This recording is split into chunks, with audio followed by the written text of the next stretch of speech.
Hi everybody, this is Miss Tufts, and I wanted to spend some time today reading you guys The Invisible Boy by Trudy Ludwig.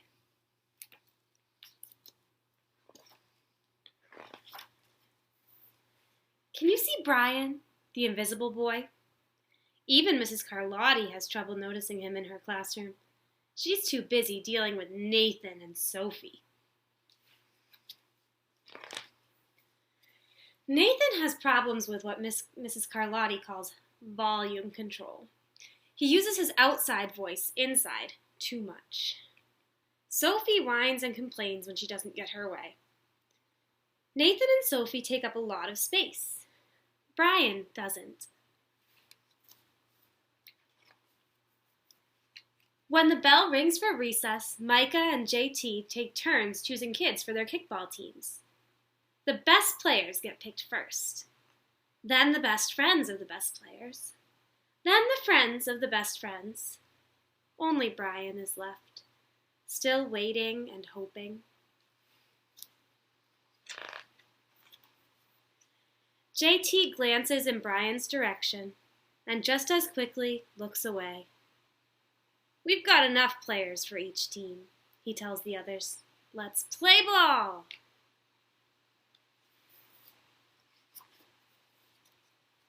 In the cafeteria, Madison and her friends talk about her birthday party. The rope swing over the pool was so awesome, says JT. Yeah, so was the water slide, adds Fiona.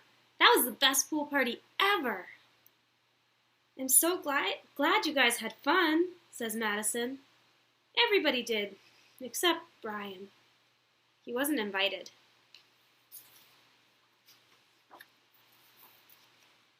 At choosing time, while the other kids play board games and read, Brian sits at his table, doing what he loves to do best. He draws fire-breathing dragons scaling tall buildings. Thank you for toasting my marshmallow. Space aliens locked in intergalactic battles. I gotcha now. Greedy pirates digging for treasure. Crackers? Arr! Yay! And superheroes with the power to make friends wherever they go. Hi, friend, have a cookie. On Monday morning, Mrs. Carlotti introduces Justin, a new student, to the class. Brian smiles shyly at him. Some of the other kids sneak looks at Justin, trying to figure out if he's cool enough to be their friend. They haven't quite made up their minds yet.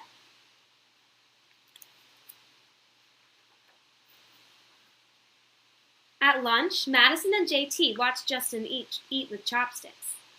What's that? Asks Madison as she points at Justin's food. It's bulgogi. What? Bulgogi. It's Korean barbecued beef. My grandma made it for me. It's really good. Do you want to try some? There's no way I'd eat that boogergy. And the kids laugh. All of them, that is, except Brian. He sits there wondering which is worse, being laughed at or feeling invisible. The next day, when Justin goes to his cubby to put away his backpack, he notices a piece of paper with his name on it. Justin, I thought the bulgogi looked good. Brian, yum.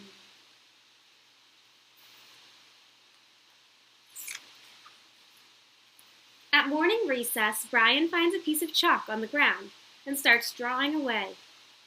You're Brian, right? Yeah. Thanks for the note. Hey, Justin, Emilio calls out from the tetherball court. You're up next. Sorry, I gotta go, says Justin. By the way, that's a really cool drawing, he adds, before taking off.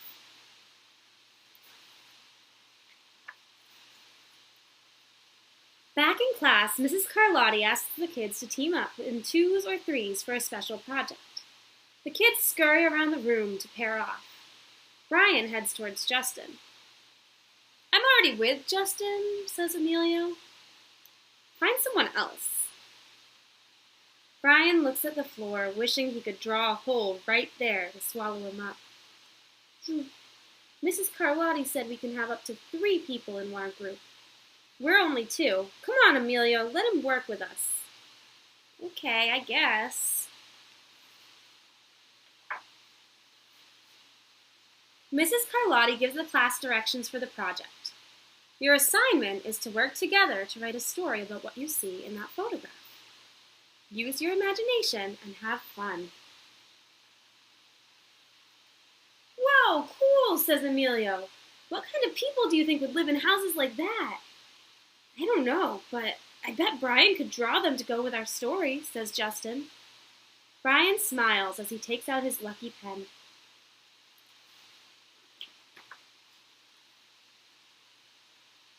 Narrator. Hi, I'm the narrator, and if you're wondering why a pirate got the part of a narrator, I'll tell you. It's all in the agent. Well, now on with the tale. The crooked story we made up on the spot. Like the shark hat, right over there. It's lunchtime again, Brian's least favorite part of the day. Another 20 long minutes of kids talking and laughing with everyone else but him. Brian, he hears someone shout. Hey, Brian, over here. Brian turns and sees Justin waving him over. Emilio nods at Brian as he makes room for him at the table.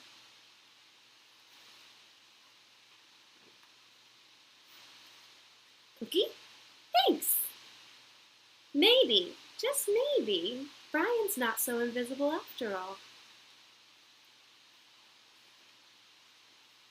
And that is the end of that story. I hope you guys enjoyed The Invisible Boy by Trudy Ludwig, and I hope to be reading with you soon. Have a great day.